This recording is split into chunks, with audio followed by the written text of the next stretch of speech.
"Greet the sharks," my daughter-in-law hissed, as she shoved me from the yacht. My son merely stood there, grinning. Their scheme was to snatch my $3 billion fortune. But when they got back home, I sat there, holding a special gift. Can you imagine looking into the eyes of your own child, the one you raised, loved, and sacrificed everything for, only to see pure, cold greed staring back? I certainly couldn't, until the day my son pushed me overboard. I suppose I should have seen the warning signs, but at 67, I still clung to the belief that family meant something, that blood truly was thicker than water.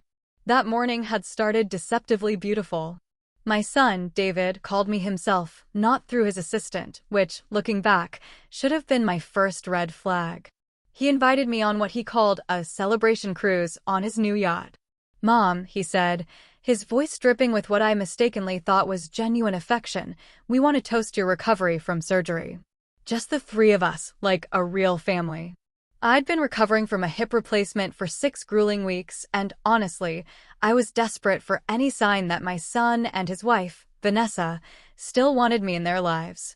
Ever since my husband, Robert, died 2 years ago, leaving me with his tech empire fortune, things between us had felt different, colder.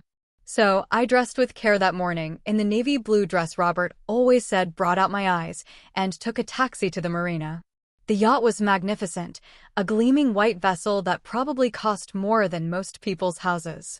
David met me at the dock with an embrace that felt utterly performative, while Vanessa watched from the deck, her smile sharp as broken glass. "Isn't she beautiful?" David gushed, gesturing to the boat. 42 feet of pure luxury. "We're thinking of taking her to the Caribbean next month." What he conveniently forgot to mention was that they'd bought it with the $3 million I'd given them last year to invest in his consulting firm, money I was beginning to suspect had never seen the inside of any business account. The first hour on the water was pleasant enough. We sailed into calm waters, the Massachusetts coastline shrinking behind us. Vanessa served mimosas, her voice chirping about their plans to renovate my old house, the one I'd signed over to them after Robert died, thinking downsizing to a condo would be simpler. But then, David started asking questions. Casual ones at first, about my will, about the trust arrangements, about whether I'd considered making changes to simplify things for them. "It's just that probate can be so complicated, Mom," he'd said, refilling my champagne glass with a little too much enthusiasm. "We just want to make sure everything's taken care of." That's when I noticed Vanessa. She was filming me with her phone. Not openly, but holding it at an angle, pretending to take selfies, getting me on camera while I was drinking, while I was discussing finances. Building some kind of twisted evidence. The pieces clicked together with horrifying clarity.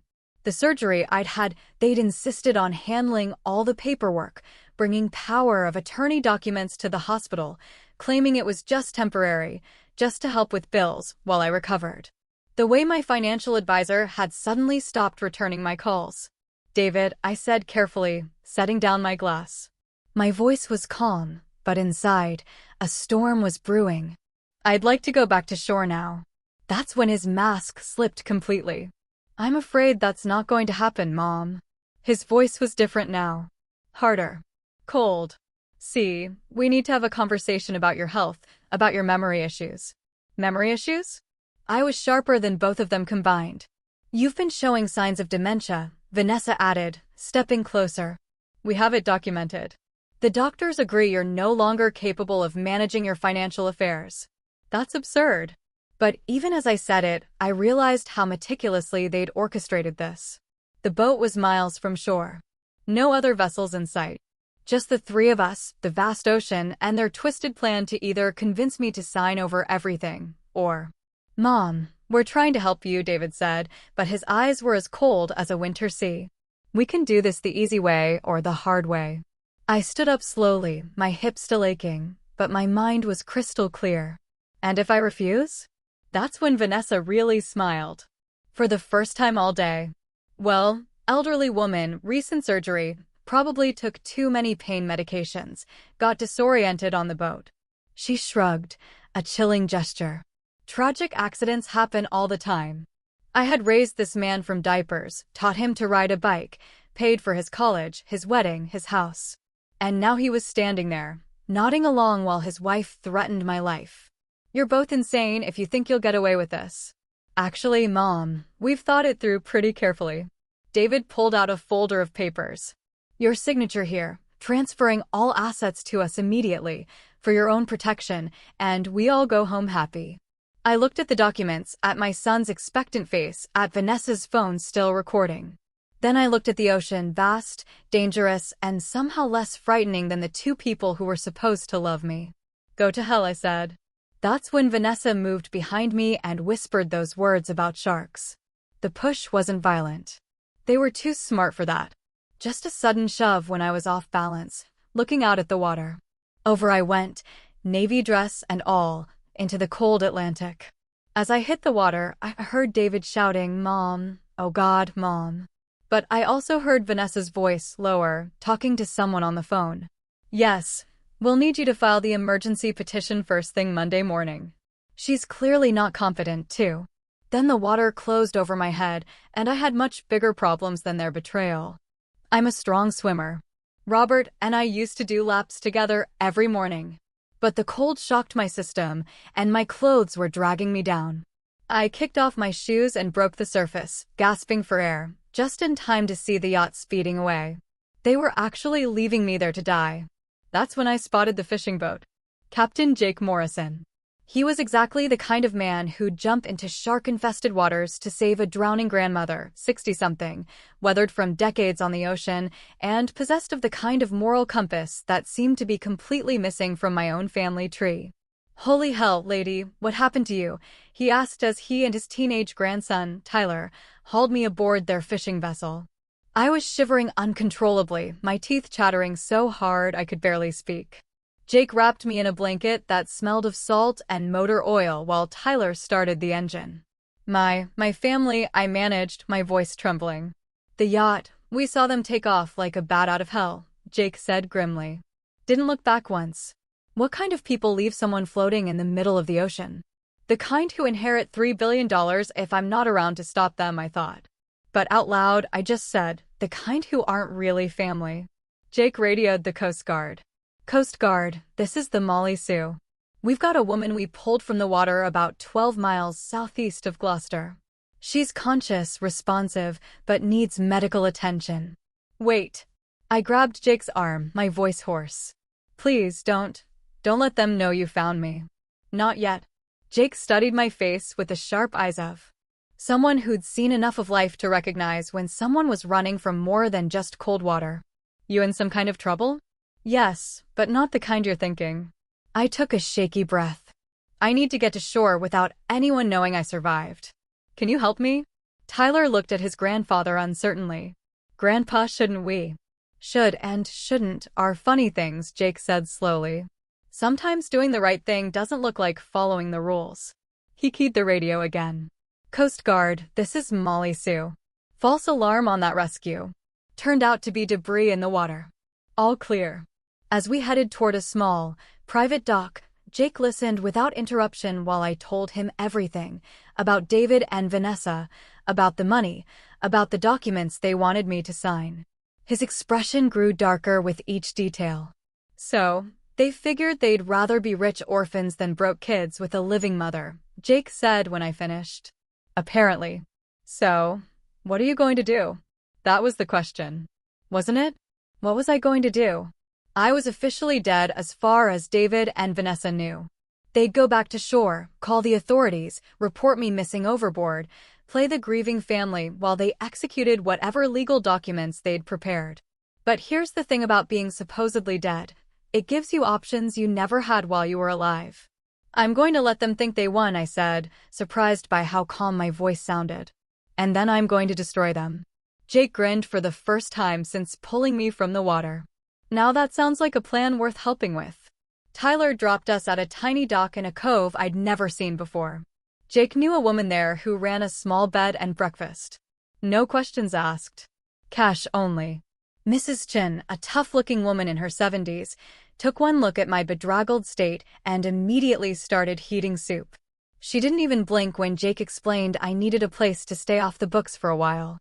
Honey, I've been running this place for 30 years, she said, ladling chicken broth into a bowl. I've seen people running from all kinds of things. Long as you're not bringing violence to my door, you're welcome.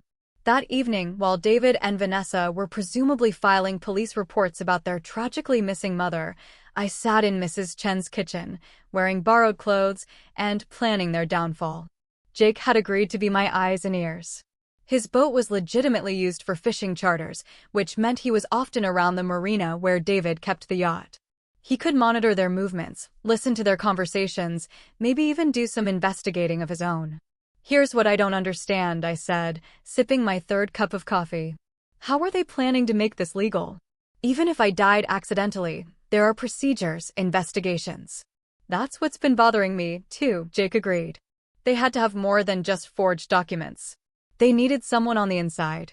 That night, I made a list of everyone who'd had access to my financial information since Robert died: my lawyer, my accountant, my financial advisor, the bank managers, the trust officers.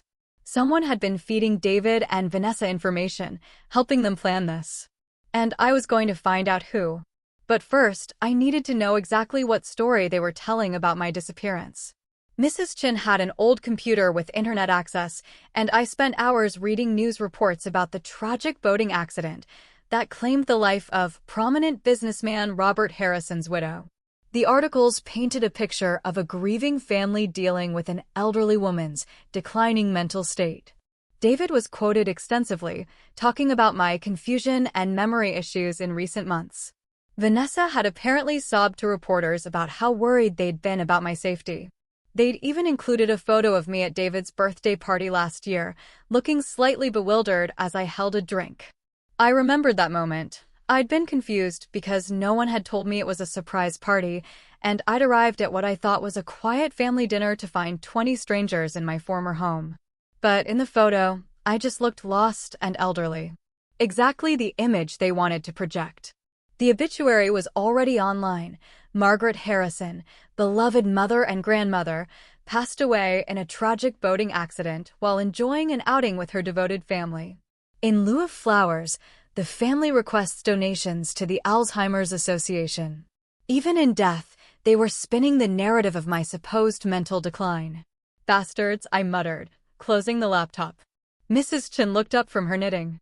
Planning something special for them? Oh, yes, I said. Something very special indeed. The funeral was surprisingly well attended for someone who was supposedly dying of dementia.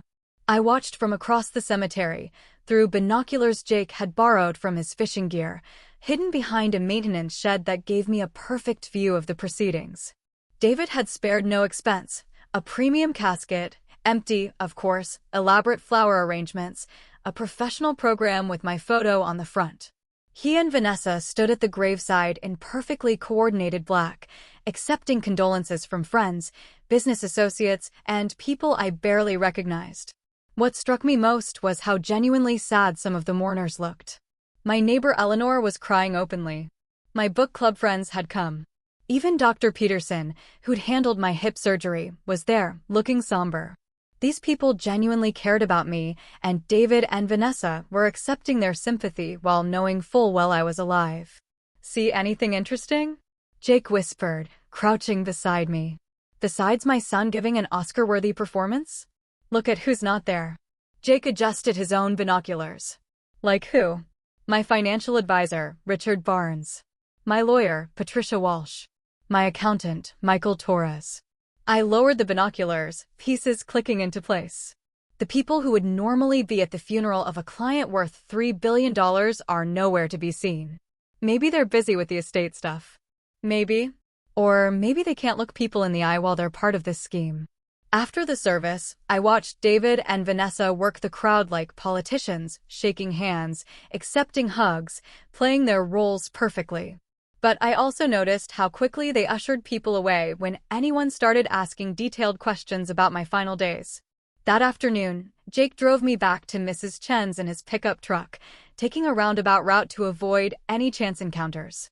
I'd been officially dead for 4 days now, and I was starting to understand the unique advantages of my situation. I need to get into my old house, I told him as we pulled into Mrs. Chen's driveway. That seems dangerous. They're probably staying there now, right? Not according to the property records I looked up this morning. They kept their own place. My house has been sitting empty since I moved to the condo last year. I pulled out a piece of paper where I'd been making notes. But here's the interesting part. Someone's been paying the utilities. The electricity, water, heating. Someone's maintaining it. Why? Would they do that if no one's living there? Good question. I think it's time I found out. That night, Jake dropped me off 3 blocks from my former home in Beacon Hill. The house where I'd lived with Robert for 35 years raised David, hosted countless dinner parties and holiday celebrations. The house I'd signed over to my son because I thought family meant something. It was after midnight and the street was quiet except for the occasional passing car. I still had my key. David had never thought to ask for it back, and I slipped around to the back door like a criminal breaking into my own former home. The house felt different. Not empty exactly, but wrong somehow. I made my way through the familiar rooms using the flashlight Jake had given me, being careful to avoid the windows facing the street. The living room furniture was covered with sheets, but I could see that new pieces had been added, expensive pieces, a leather sofa that cost more than most people's cars, an entertainment center that definitely wasn't there when I'd lived here. In the kitchen, the refrigerator was stocked not with the basics you'd keep in a house you occasionally visited, but with fresh food, expensive food, imported cheese, organic vegetables, the kind of premium items that suggested regular occupancy.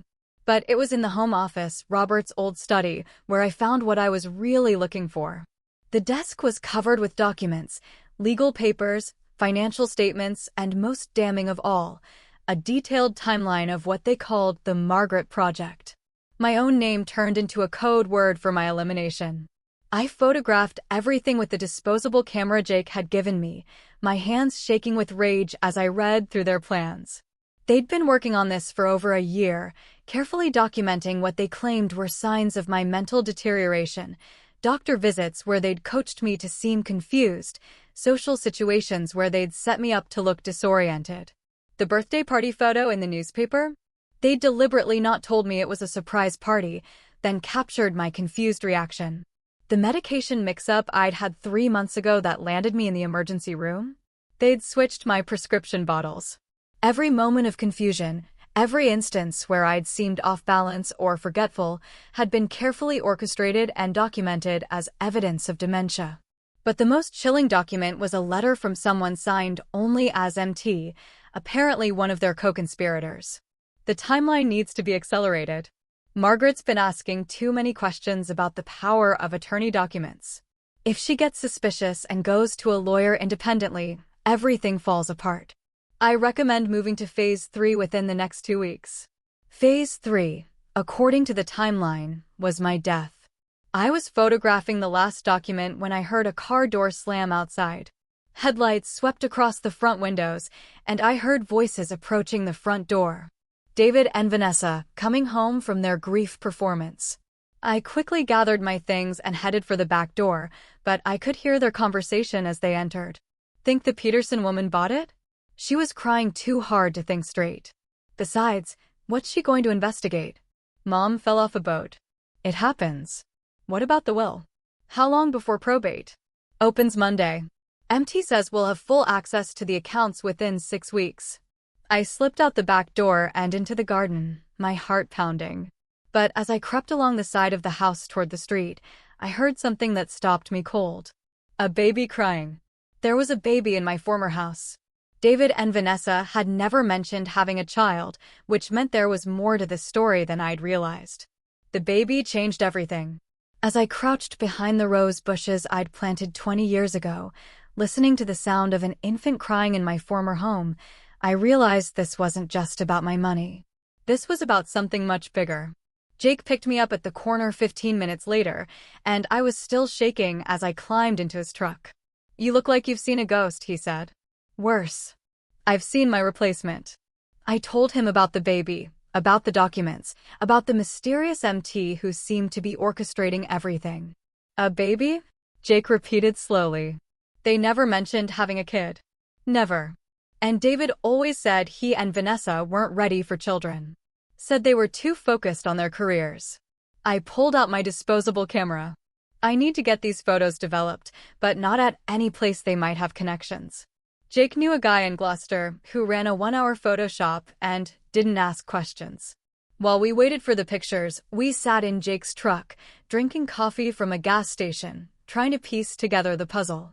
So, they've been planning this for over a year, Jake said, studying my notes.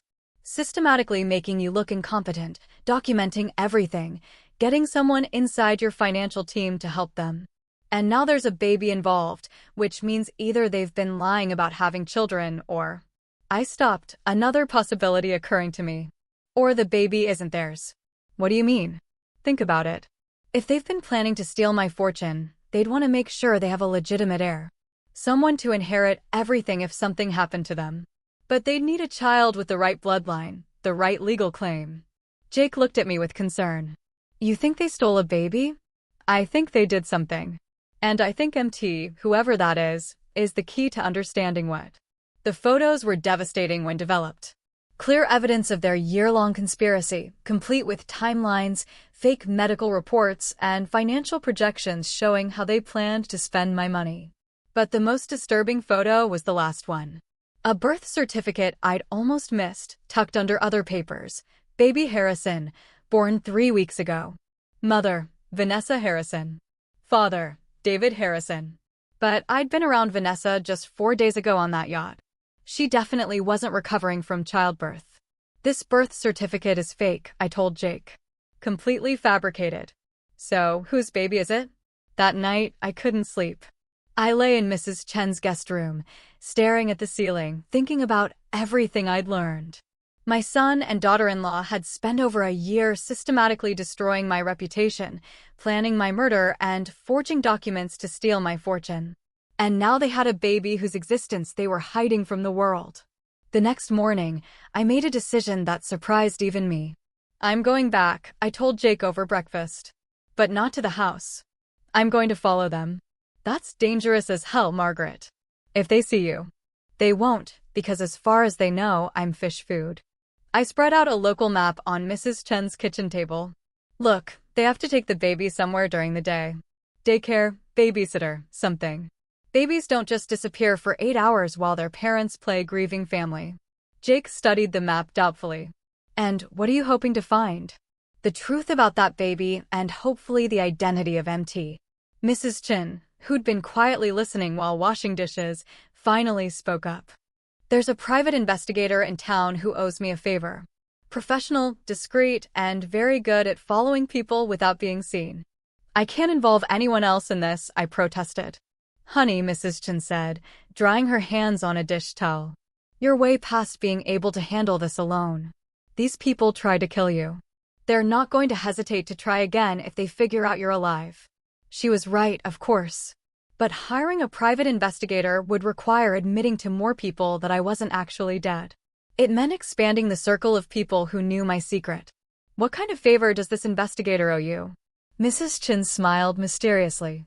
The kind where my grandson didn't go to jail for something stupid he did when he was 22.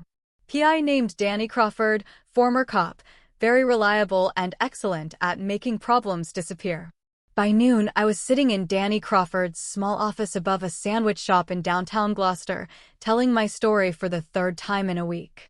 Danny was about 50, with prematurely gray hair and the kind of alert eyes that missed nothing. So, you want me to follow your son and daughter-in-law, find out about this mysterious baby, and identify their co-conspirator, he summarized after I finished. That's right. And you're paying me with what? Because according to the newspapers, all your assets are frozen pending probate. I pulled out an envelope I'd prepared earlier. Cash. I had some emergency money hidden in a safety deposit box that David doesn't know about. Robert always insisted we keep liquid funds available for emergencies. Danny flipped through the bills enough to cover 2 weeks of surveillance and nodded. I'll need photos of the targets and any addresses where they might be staying. I gave him everything I had, including the photos from my break-in at the house. Danny studied them carefully, paying particular attention to the documents with the mysterious MT signature. This handwriting looks familiar, he said, pulling out a magnifying glass. Professional, but with some distinctive characteristics. Mind if I run this through some databases? Do whatever you need to do. One more thing, Danny said as I prepared to leave. If these people are as dangerous as you say, we need a safety protocol. You check in with me every 12 hours. If I don't hear from you, I take everything to the police. I agreed, though I hoped it wouldn't come to that. The less official involvement, the better. At least until I understood exactly what David and Vanessa had done. That afternoon, I went back to Mrs. Chen's and waited. And planned. Because now I had help. Real help, professional help. And in less than 24 hours, I was going to know exactly who had tried to kill me and why. Danny Crawford was worth every penny I'd paid him. By the end of the second day, he had more information about David and Vanessa's activities than I'd learned in months of living with them. Your son's been very busy since you allegedly died, Danny said, spreading photographs across Mrs. Chen's kitchen table. Multiple meetings with lawyers, 2 visits to the bank, and 3 separate trips to a private medical facility outside Boston. Medical facility? Whitmore Reproductive Services. Very exclusive, very expensive, and very discreet. Danny pointed to a photo of David and Vanessa entering a modern glass building. They specialize in surrogacy arrangements for wealthy clients who want to maintain privacy. The pieces were clicking into place, and the picture they formed made my stomach turn. They bought a baby. Looks like it. And not just any baby. They specifically requested a newborn that could pass for their biological child. According to my contact at Whitmore, the arrangements were made 8 months ago, paid for in cash, with instructions to have the birth certificate pre-prepared. Mrs. Chen sat down, 3 cups of coffee in hand, and joined us at the table. So, they planned your death, bought a baby to inherit your fortune, and had someone inside your financial team helping them. About that, Danny said, pulling out another photo. I think I found MT. The photo showed a woman in her 40s with short auburn hair and an expensive briefcase, shaking hands with David outside a downtown law office. She looked vaguely familiar, but I couldn't place her. Miranda Torres, Danny continued. Partner at Morrison Torres and Associates. They handle estate planning for several prominent Boston families. Torres, I repeated. Wait, Michael Torres is my accountant. Are they related? Married. And here's where it gets interesting. Miranda Torres has been quietly building a client base of wealthy, elderly individuals with strained family relationships. She specializes in what she calls family transition planning. I stared at the photo, recognition finally dawning. I met her about 6 months ago at some charity function David dragged me to. She was very interested in my estate planning. Kept asking questions about my trust structures. I'll bet she was. Because Miranda Torres has a very specific business model. She identifies elderly clients with substantial assets and estranged families, then helps the families accelerate their inheritance through what she calls compassionate intervention. You mean murder, Mrs. Chen said bluntly. I mean, she creates legal frameworks that allow families to take control of assets while the elderly person is still alive, using claims of incompetence, dementia, or diminished capacity. She's done it at least 6 times in the past 3 years. Danny spread out more photos. Surveillance shots of Miranda Torres meeting with different families, entering various law offices, visiting what appeared to be private medical facilities. She's running a whole operation.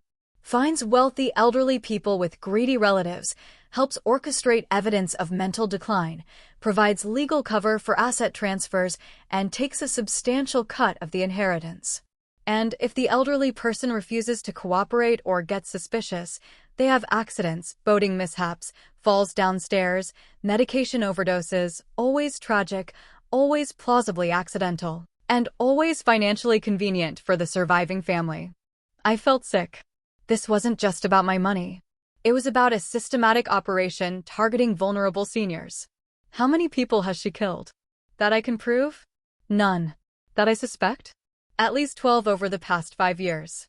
She's very good at covering her tracks, and she only works with families who can provide plausible alternative explanations for their relatives' deaths. We have to stop her. We will. But first, we need to understand exactly what your son and daughter-in-law have already put in motion. Because according to my sources, they filed preliminary probate documents yesterday. Danny pulled out a legal folder. They're claiming you died intestate without a valid will, which would make them your sole heirs. They're also claiming that any existing estate planning documents are invalid because they were signed while you were mentally incompetent. But I have a will. A very specific, detailed will that was updated just 2 years ago. I know. I found it. Danny opened the folder and pulled out a familiar document. My will with what appeared to be my signature at the bottom. But the text was completely different from what I remembered signing. They replaced it, I whispered, scanning the forged document. This leaves everything to David, with provisions for any future children he might have, including the baby they just acquired through Whitmore Reproductive Services. I stood up and walked to Mrs. Chen's window, looking out at the ocean. A week ago, I'd been a grieving widow trying to maintain a relationship with my only family.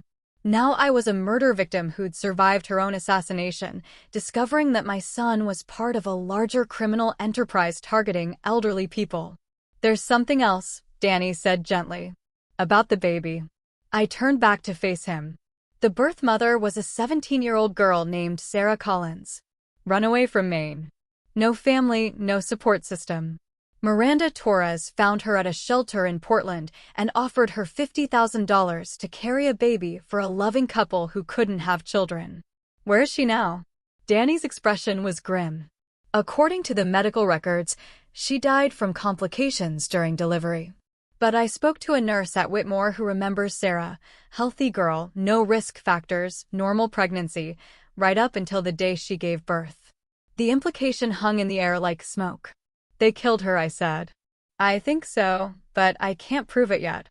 Danny gathered up his photos. What I can prove is that your son and daughter-in-law are part of a criminal organization that's been systematically murdering elderly people for their money. And tomorrow morning, they're meeting with Miranda Torres to finalize the legal transfer of your assets.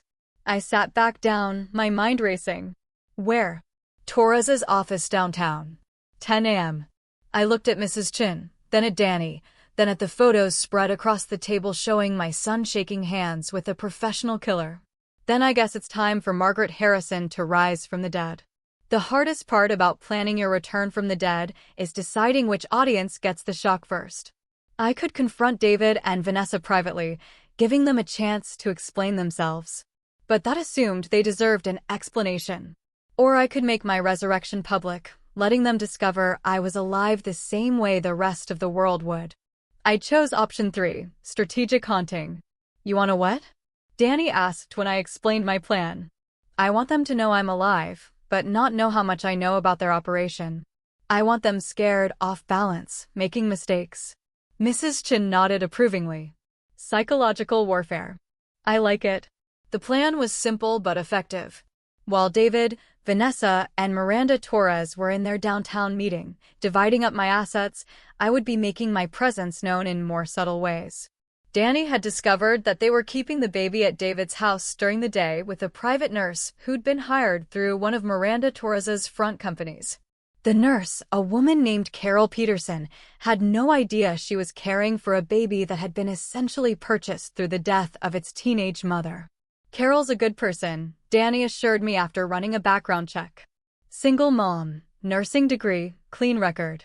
She probably thinks she's helping a legitimate family with childcare. Then she deserves to know the truth. That morning, while David and Vanessa were downtown, legally erasing me from existence, I stood on the front porch of my former home and rang the doorbell. Carol Peterson was younger than I'd expected, maybe 35, with tired eyes and a genuine warmth.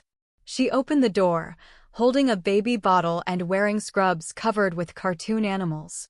"Can I help you?" she asked. "Hello, Carol. My name is Margaret Harrison. I believe you're caring for my grandson." The blood drained from her face. She knew that name. It had been all over the news for the past week. The wealthy widow who died in a boating accident. You're dead. Yes, I've been reading about that. I've been reading. Fascinating story, though not entirely accurate. I smiled gently. May I come in? I think we need to talk. Carol stepped back, still staring at me like I was actually a ghost. But you died. In the papers, on the news, your son said, my son said a lot of things apparently. Not all of them true. I followed her into the living room, my former living room, where a baby sat in a bouncy seat, gurgling contentedly. Oh, I breathed, seeing the infant for the first time. Oh, you beautiful thing. The baby was perfect, maybe 3 weeks old, with dark hair and serious brown eyes. He was wearing an expensive outfit, and the room around him was filled with high-end baby equipment that must have cost thousands of dollars. What's his name?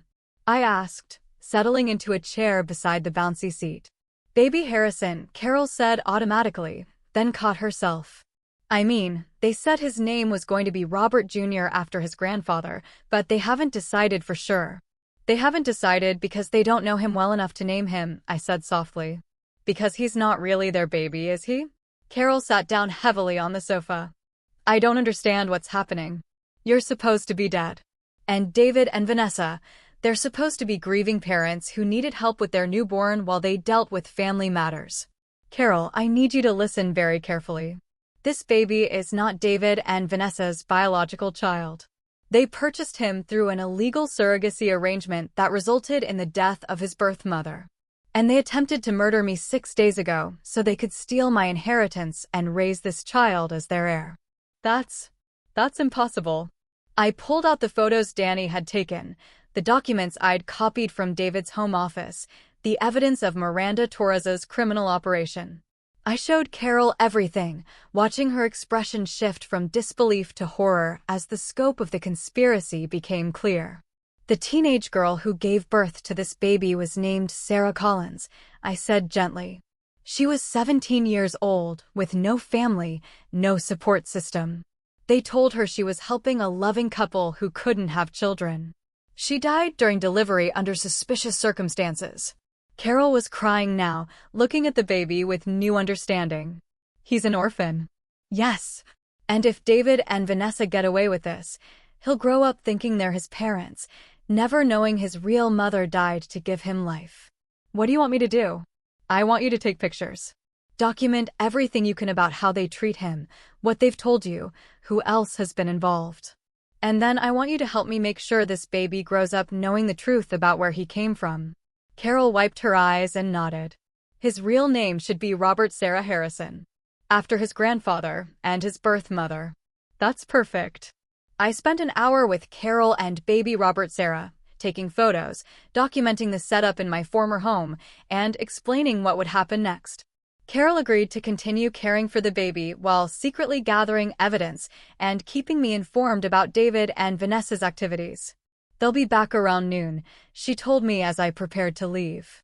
They always come home for lunch to check on him, make phone calls, handle business. Perfect. By then, they'll have received my first message. While I'd been talking to Carol, Danny had been busy downtown. He'd parked across from Miranda Torres's office building with a telephoto lens, taking pictures of David and Vanessa entering the building, meeting with Torres, shaking hands over what they thought was my legal death certificate. But the real gift was what Jake had delivered to their lawyer's office while they were in the meeting. I'd written a simple note on elegant stationery. Dear David and Vanessa, reports of my death have been greatly exaggerated. We need to talk. Love, Mom. P.S. Give my regards to little Robert Sarah. He's beautiful. The note was delivered by messenger at exactly 11:47 a.m. while they were still in Torres's office, finalizing the probate paperwork. According to Danny, who watched from across the street, all 3 of them came running out of the building within minutes of receiving the note, their faces white with panic. The psychological warfare had begun. And that afternoon, when they returned to my former house, expecting to find their comfortable conspiracy intact, they were going to discover that their supposedly dead victim had been very busy indeed. Because I wasn't just alive. I was angry. I was armed with evidence. And I was ready for war. I was sitting in my favorite armchair, the one Robert had bought me for our 20th anniversary, when David and Vanessa came home from their meeting with Miranda Torres. I'd positioned myself so I'd be the first thing they saw when they walked through the front door of what used to be my house. The look on their faces was worth 6 days in the Atlantic Ocean. Hello, darlings, I said pleasantly, not getting up. How was your meeting? I hope you didn't sign anything important while I was away. Vanessa screamed. actually screamed, like she'd seen her worst nightmare come to life, which I suppose she had. David just stood there with his mouth open, still holding his keys, staring at me like I might disappear if he blinked hard enough. Surprised? I asked. I have to say, the reports of my death were terribly premature. Though I did enjoy reading my own obituary. Alzheimer's donations? Really? That was a nice touch. Carol appeared from the kitchen, carrying baby Robert Sarah. She'd been waiting in the back of the house, as we'd planned, ready to witness whatever happened next. Mrs. Harrison asked me to bring the baby out, Carol said nervously. She wanted to meet her grandson properly. Her grandson?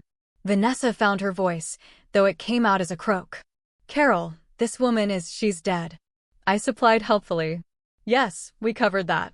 Turns out drowning is harder than it looks, especially when there are good people around to pull you out of the water. David finally managed to speak. Mom, we thought. The Coast Guard searched for debris, not survivors. Funny how that works when no one actually reports a person overboard. I accepted the baby from Carol, settling him comfortably in my arms. Hello, little Robert Sarah. I'm your real grandmother. Not the kind who tries to buy you with blood money. His name isn't Robert Sarah. Vanessa snapped, some of her composure returning. His name is whatever we decide to name him, because he's our son. Is he? I looked down at the baby, who was looking back at me with those serious brown eyes. Tell me, Vanessa, when exactly did you give birth? Because 4 days ago on that yacht, you certainly didn't look like someone who delivered a baby 3 weeks earlier. The birth was private. Yes, I'm sure it was. Very private indeed. So private that the actual mother died during delivery under mysterious circumstances. I looked up at them both. Did you know her name was Sarah Collins? 17 years old, from Maine. No family to ask questions when she disappeared. The silence in the room was deafening. Carol gasped, covering her mouth with her hand. That's impossible, David said, but his voice lacked conviction. We would never what? I stood up slowly, still holding the baby. Never conspire with Miranda Torres to run an illegal surrogacy operation? Never systematically poison an elderly woman's reputation to steal her fortune? Never push your own mother off a yacht and leave her for dead? Which part exactly would you never do, David? Vanessa recovered first, her shock transforming into the cold calculation I'd seen on the yacht. Prove it. You can make all the accusations you want, but proving any of it is another matter entirely. Oh, darling, I said, smiling for the first time since they'd walked in. You really shouldn't have said that. Carol, would you mind taking Robert Sarah to his room for his nap? I asked, not taking my eyes off David and Vanessa. The grown-ups need to have a conversation. After Carol left with the baby, I walked over to the mantelpiece, where David had displayed several family photos, none of which included me, I noticed. Sit down, I said, my voice carrying the authority that had once run Robert's household staff. Both of you. They sat, still looking shell-shocked. Let me tell you what I've been doing for the past week while you've been planning my funeral and dividing up my assets. I pulled a manila folder from behind the chair cushion. I've been investigating. And learning. And documenting. I spread the photographs Danny had taken across the coffee table, David and Vanessa meeting with Miranda Torres, multiple visits to Whitmore Reproductive Services, financial documents showing the cash payments for the baby. This is Miranda Torres, I said, pointing to one photo. She specializes in helping families like you accelerate their inheritances through what she calls compassionate intervention. In plain English, she helps greedy relatives murder elderly people for their money. That's ridiculous, Vanessa said, but she was staring at the photos with growing alarm. Is it? Because I have documentation of at least 6 other cases where Miranda Torres provided legal cover for families who wanted their elderly relatives dead. 6 other families who suddenly had convenient accidents after showing signs of mental decline that were later proven to be artificially induced. I pulled out another set of documents. Like Mrs. Eleanor Walsh, age 73. Fell down the stairs in her own home 3 weeks after her son started adding sedatives to her evening tea. Her son inherited $2 million. David had gone very pale. Mom, you're scaring yourself with conspiracy theories. Or Mr. Charles Bennett, age 68, died in a single car accident after his daughter convinced his doctor that his medication needed to be adjusted. His daughter inherited $4 million. I looked directly at David. These aren't theories, son. These are murders, and you're part of the same operation. We never killed anyone, Vanessa said quickly. Even if what you're saying about this Torres woman is true, we never actually hurt anyone. Really? What about Sarah Collins? Silence. What about the 17-year-old girl whose baby you bought? The girl who died during delivery under suspicious circumstances? The girl whose death gave you the air you needed to justify inheriting my fortune? That wasn't. We didn't know. David started, then stopped.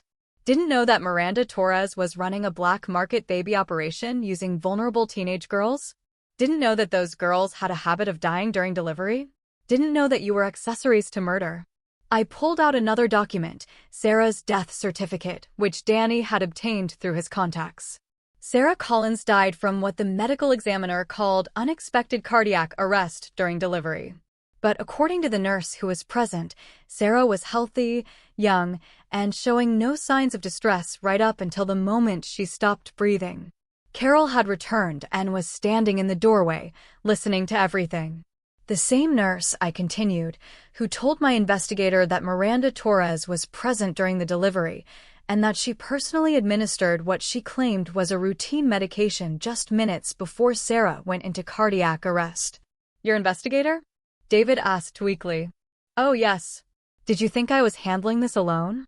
I have a private investigator, surveillance photos, financial records, medical documents, and testimony from multiple sources. I smiled coldly. I also have something else you might find interesting.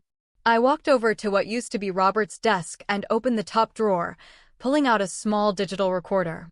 I've been recording this entire conversation.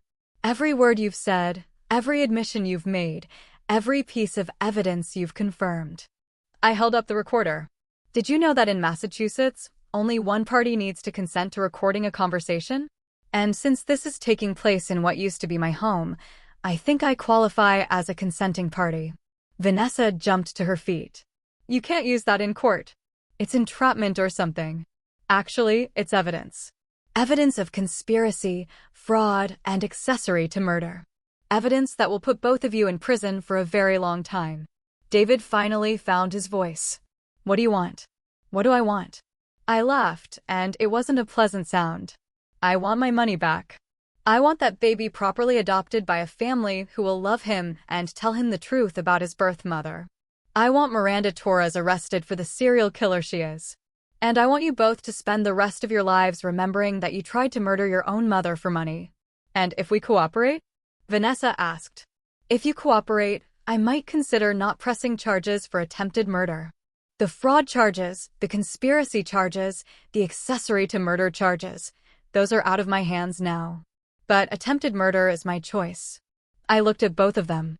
These two people who had shared my home, my table, my family holidays, who had planned my death with the same casual efficiency they might use to plan a vacation. You have 24 hours to decide. They chose Pearly. Instead of confessing, instead of cooperating, instead of showing even a hint of remorse for trying to murder me, David and Vanessa decided to double down on their original plan. I discovered this at 6 o'clock the next morning when Danny Crawford called Mrs. Chen's bed and breakfast with an urgent warning. They're moving fast, he said without preamble. I've been monitoring their communications, and they spent all night on the phone with Miranda Torres and someone else. Someone they kept referring to as the cleaner. I was instantly awake. What kind of cleaner? The kind who makes problems disappear permanently. They're planning to have you killed again. And this time, they want to make sure the body is found so there's no question about your death. Mrs. Chen, who had been listening from the kitchen doorway, immediately started making phone calls. Within 15 minutes, Jake Morrison was at our front door with his pickup truck, and we were evacuating to a safe house Danny had arranged. How much time do we have? I asked as we drove through the pre-dawn darkness. Not much. The cleaner they hired is flying in from New York this morning. According to my sources, he specializes in making murders look like accidents, and he's got a perfect success rate. The safe house was a small cottage on a private island accessible only by boat. Jake knew the owner, another fisherman who owed him favors and didn't ask questions. We reached it just as the sun was coming up over the Atlantic. "This is insane," I said, sitting at the cottage's kitchen table with a cup of coffee, trying to process what was happening. My own son hired a professional killer to murder me. "People do terrible things for money," Jake said grimly. "But we're not going to let them get away with it." Danny arrived an hour later with more disturbing news. "It's worse than we thought. Miranda Torres isn't just running a murder for inheritance scheme. She's part of a larger network." He spread out photographs and documents across the table. "They've been targeting wealthy elderly people across New England for years. I've identified at least 20 suspicious deaths over the past 5 years. All wealthy seniors, all with greedy relatives, all ruled accidental or natural despite circumstances that should have triggered investigations. How are they getting away with it? They've got people inside the system, medical examiners, police detectives, probate judges. It's not just a family business. It's organized crime with a very specific target demographic." Mrs. Chin, who had insisted on coming with us despite the danger, was studying the photographs with a keen eye. "This woman here," she said, pointing to a surveillance photo. "I've seen her before." "Where?"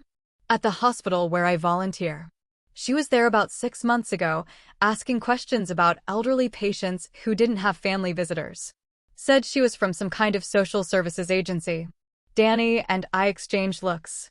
"She was scouting for targets. And now they're coming after you because you're the first person who survived their operation and can testify about what they do," Jake said. "Then we need to make sure my testimony is heard before they have a chance to silence me." I spent the rest of that morning writing everything down, every detail of David and Vanessa's betrayal, every piece of evidence we'd gathered about Miranda Torres's operation, every name and date and transaction I could remember. If something happened to me, at least the truth would survive. But around noon, Danny's phone rang with news that changed everything. "They found the cleaner," he said after ending the call. "Dead in his hotel room. Single gunshot to the head. Professional execution." What does that mean? It means Miranda Torres is cleaning house. Anyone who can connect her to the murder network is being eliminated, including potentially your son and daughter-in-law. The thought of David being murdered should have terrified me. Instead, I felt a cold satisfaction that surprised me with its intensity. "Good," I said. "Let them find out what it feels like to be betrayed by someone they trusted." But Jake was shaking his head. "You don't understand, Margaret. If Torres is eliminating witnesses, that includes you. But it also includes that baby.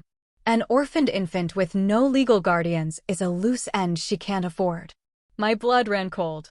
"Robert Sarah. She'll have him killed, too. Make it look like a tragic accident. Carbon monoxide leak. House fire. Something that eliminates the evidence, along with the witness." I stood up so fast I knocked over my coffee cup. "We have to get him. It's too dangerous. They'll be watching your old house, waiting for you to show up. Then I guess I'll have to give them what they're waiting for." The plan was simple, which made it terrifying. I would surrender myself to David and Vanessa. Let them think they'd won. And trust that Danny and Jake would be in position to rescue both me and baby Robert Sarah when Miranda Torres showed up to clean house. "This is the stupidest plan I've ever heard," Mrs. Chen said as we prepared to return to the mainland. "It's the only way to save that baby," I replied, checking the hidden recording devices Danny had given me. "And to get enough evidence to bring down Torres's entire operation." Danny had been monitoring communications all morning. Miranda Torres was driving up from New York, planning to arrive at my former house by evening. David and Vanessa had been told to have me there alive so Torres could question me about what I knew before arranging my final accident.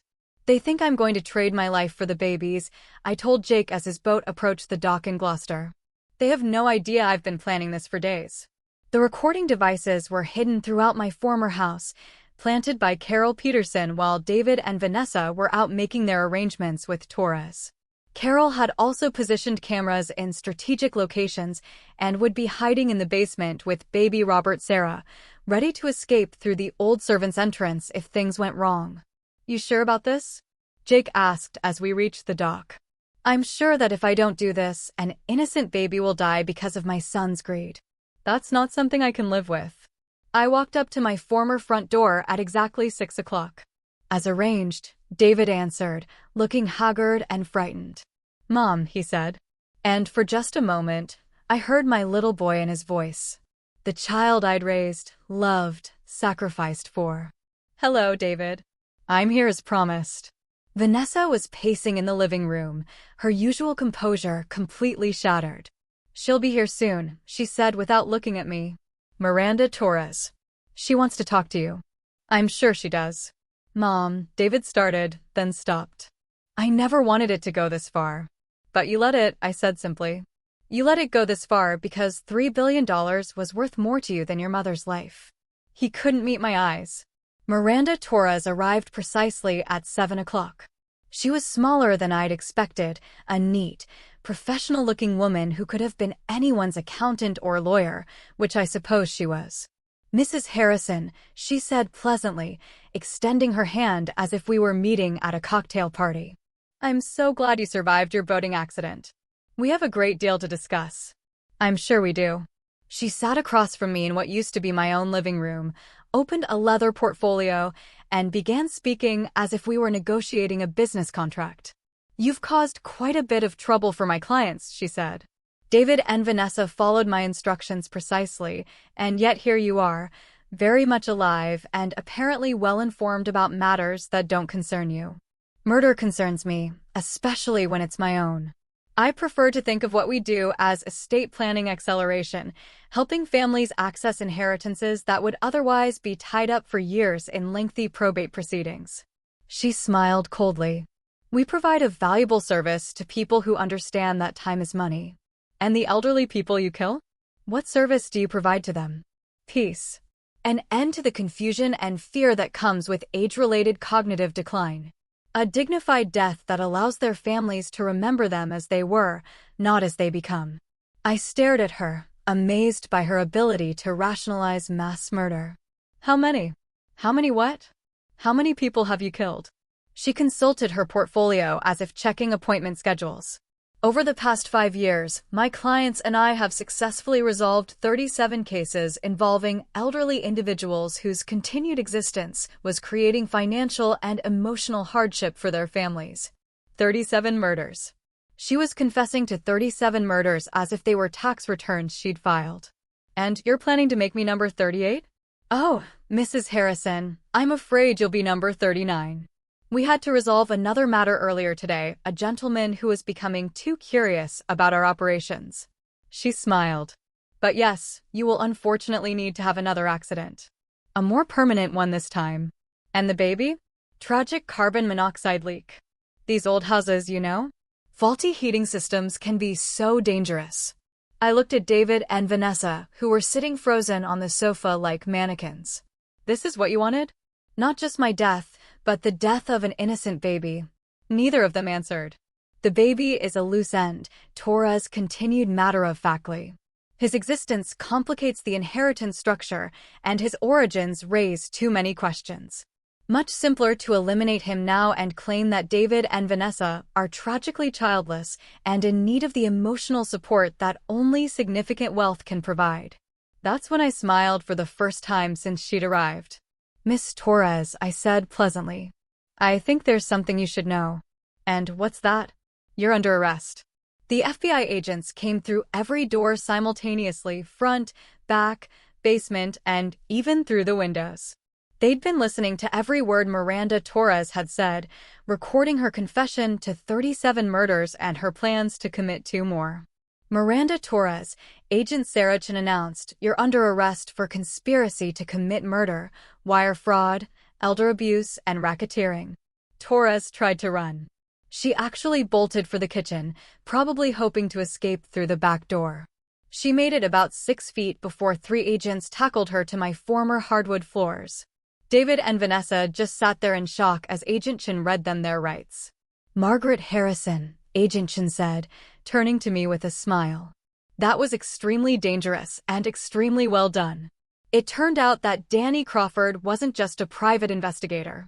He was a former FBI agent who'd been working undercover to investigate the elder abuse network that Miranda Torres had been running. My case had provided the perfect opportunity to get Torres to confess on tape to her entire operation. We've been tracking her for 2 years, Agent Chen explained as the house filled with crime scene technicians, but she was too careful, too smart. She never directly participated in the murders. She always used intermediaries and made sure she had plausible deniability. Until today, I said. Until today, when she confessed to 37 murders while planning 2 more, on federal recording equipment. Carol Peterson came up from the basement carrying baby Robert Sarah, both of them unharmed. Is it over? She asked. It's over, I confirmed, taking the baby from her arms. At least the dangerous part is over. The legal part took months. David and Vanessa were charged with conspiracy to commit murder, fraud, elder abuse, and accessory to murder in the death of Sarah Collins. They both took plea deals, 25 years for David, 20 for Vanessa. Miranda Torres went to trial and was convicted on all counts. Life in prison without possibility of parole. The network she'd built was dismantled over the following year. 17 other conspirators were arrested, including corrupt medical examiners, probate lawyers, and family members who'd participated in the murders. The investigation revealed that the operation had stolen over $200 million from elderly victims across 6 states. But the most important outcome was baby Robert Sarah. I legally adopted him with the full support of the court system and Sarah Collins's extended family, who were found living in Canada. They were grateful that someone was willing to raise Sarah's son and tell him the truth about his brave young mother who had tried to give him a better life. His real name is Robert Sarah Harrison, I explained to the family court judge. Robert for his grandfather, Sarah for his birth mother, and Harrison because that's the family that will love him and raise him with the truth about where he came from. The judge, a woman in her 60s who'd been following the case closely, smiled. I think Sarah Collins would be proud of how her story ended. I'm 72 now, 5 years later, and Robert Sarah is a remarkable little boy who knows exactly who he is and where he came from. He knows his birth mother was a brave teenager named Sarah who wanted him to have a good life. He knows his adoptive father and stepmother tried to use him in a scheme that cost Sarah her life. And he knows that sometimes the people who are supposed to love you the most are the ones you have to protect yourself from. Mrs. Chen still runs her bed and breakfast, though she's added a sideline as a consultant, helping other elderly people who suspect their families might not have their best interests at heart. Jake Morrison still runs his fishing charters, but he's also become something of a local legend for pulling dying grandmothers out of the Atlantic Ocean. And Danny Crawford, Agent Crawford, still works for the FBI, but he sends me Christmas cards every year with photos of other elderly people whose lives he saved. As for David and Vanessa, they're still in prison. David writes me letters sometimes, trying to explain why he did what he did, asking for forgiveness, claiming he was manipulated by people smarter than him. I don't write back. Because here's what I learned during my week as a dead woman: family isn't about blood or obligation or inheritance. It's about showing up when someone needs you, protecting the vulnerable, and choosing love over greed every single day. Robert, Sarah, and I have that kind of family now. The kind where no one gets pushed off boats, no one steals trust funds, and no one has to die for someone else to get rich. It's a much better family than the one I was born into, and definitely better than the one I raised. So, tell me, what would you have done in my place? Had you ever faced such a profound betrayal from someone you loved? I really want to hear your thoughts.